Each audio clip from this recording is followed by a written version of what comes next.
Welcome back to the Delphi Economic Forum. I'm Endy Zemenides, the Executive Director of the Hellenic American Leadership Council, and honored to be joined and to have this conversation with a good friend and a great leader in the United States, a committed Phil Hollen, and an honorary Kefaloniti, Senator Chris Van Hollen. Senator, thank you for joining us today. Endy, it's great to be with you. Can you hear me okay? Yes, we hear you just fine.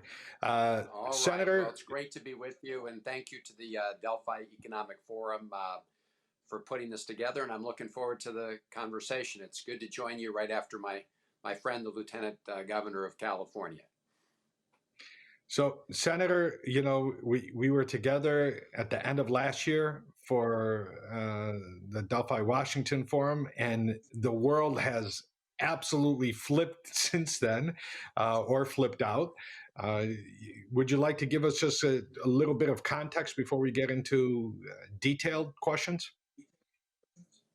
Sure. Look, we've seen a dramatic change with the election of President Biden and Vice President Harris. Those changes are very clear here in the United States, but also very clear with respect to United States foreign policy.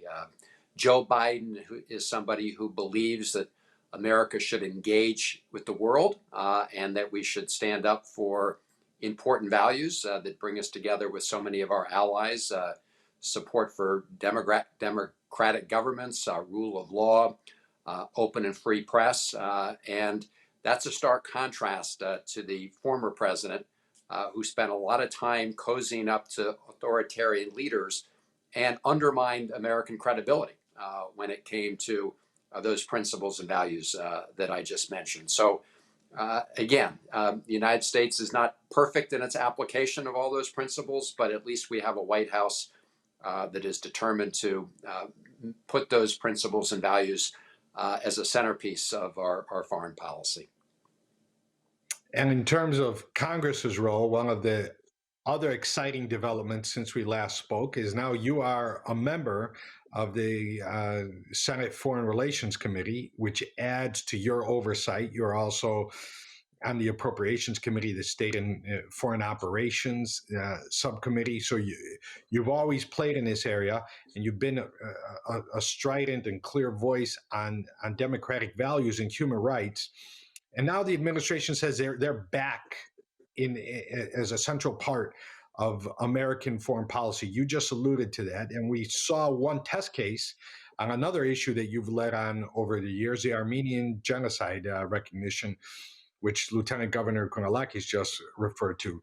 Can you talk a little bit about how we got to the genocide recognition, what it signals for human rights being back on the agenda?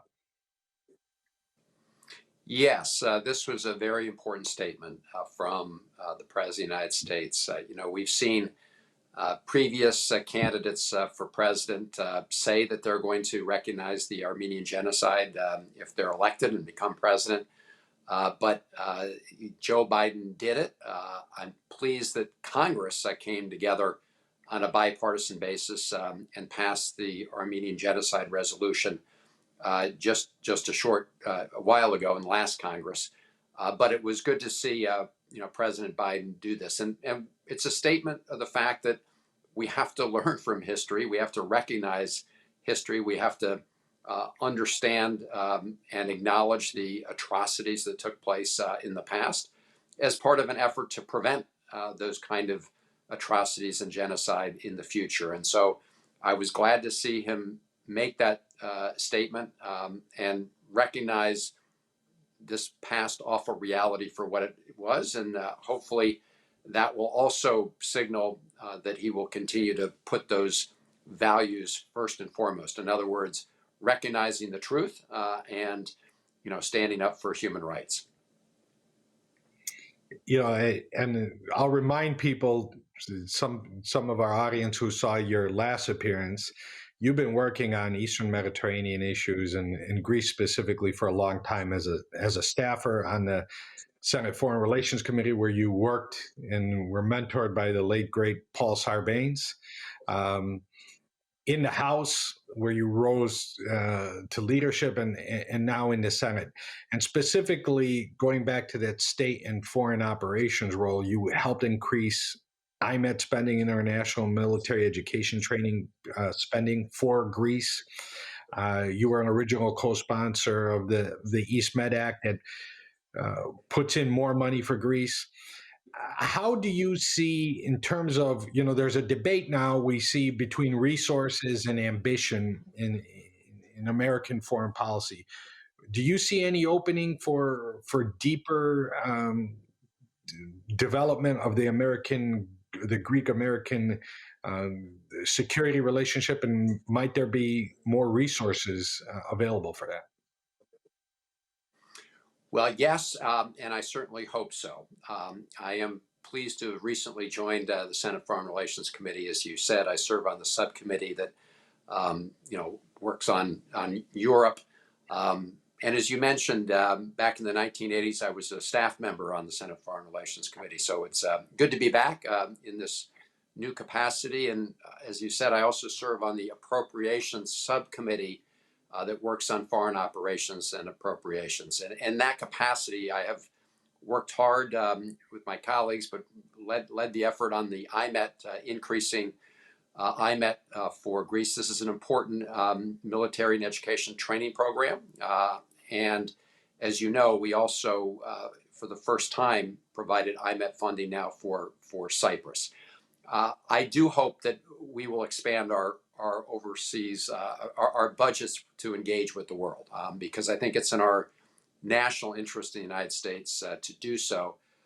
So Senator Chris Murphy and I have proposed sort of a new, updated, robust version of American sort of budget for the foreign and security assistance that will help meet the challenges and needs around the world. And Greece has been such an important NATO ally and partner in all dimensions of engagement that I hope that we can use that to further build on that really important relationship.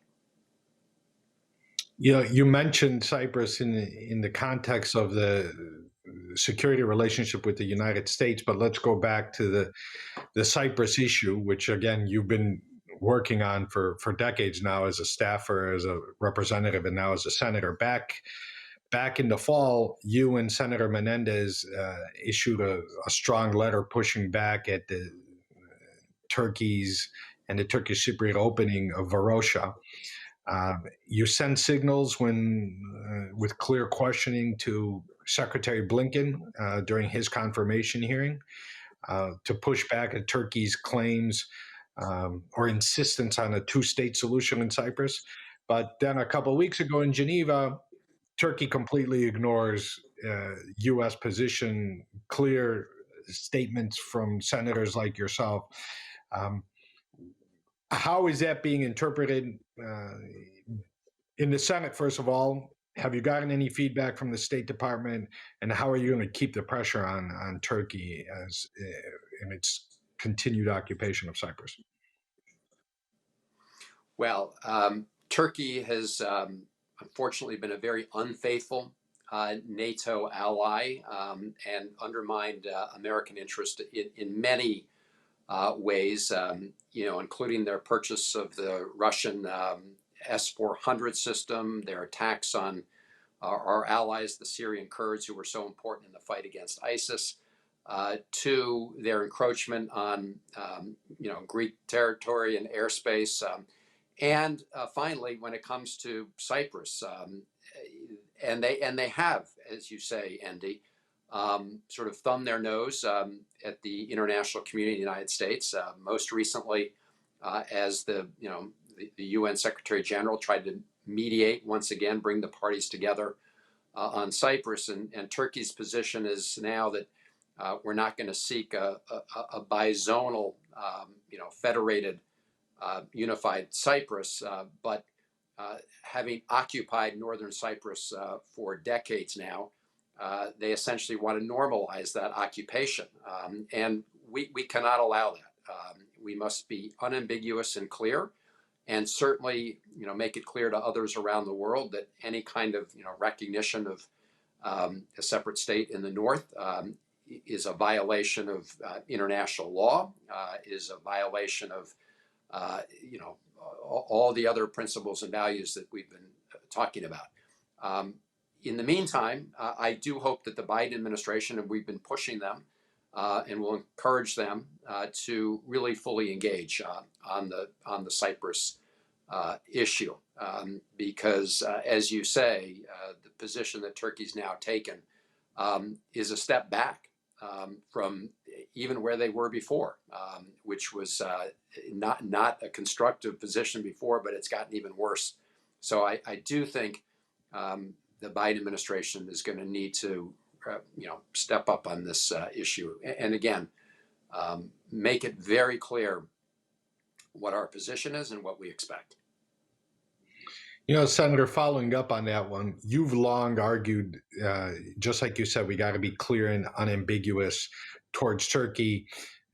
You've been one to argue for accountability in the Pastor Brunson case, in the F-35s, in Katsa.